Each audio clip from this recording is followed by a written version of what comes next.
अमेरिकी सैनिकों की वापसी के बाद अफगानिस्तान पर पूरी तरह कब्जा जमा चुके तालिबानी दुनिया के सामने चीख चीख कर कह रहे हैं कि वो बदल गए हैं। लेकिन अफगानिस्तान की राजधानी काबुल से जो तस्वीरें आ रही हैं वो तालिबानी आतंक की गवाही दे रही हैं। दरअसल अब तालिबानियों के निशाने पर खासकर वो लोग हैं जिन्होंने पिछले 20 सालों के दौरान उनके खिलाफ अमेरिकी सैनिकों की मदद की। तालिबानी अब अमेरिका के इन मददगारों को ढूंढ ढूंढ कर उन्हें मौत के घाट उतार रहा है। तालिबान के बदले की कई भयानक तस्वीरें ऐसी हैं जिन्हें देखकर दिल दहल जाता है।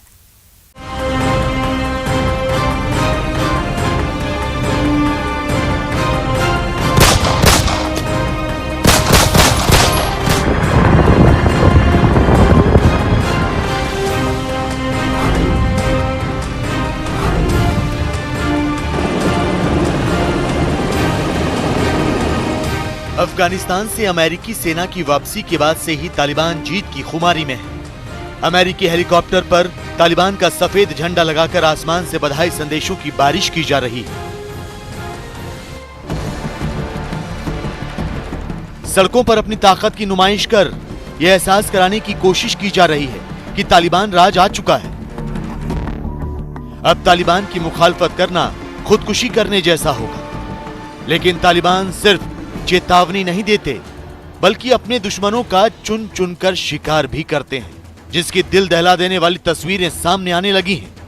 ये वीडियो देखिए। 25 सेकंड के इस वीडियो में गोलियों की आवाज साफ सुनाई दे रही है। बंद कमरे में गोलियों की आवाज गूंज रही है।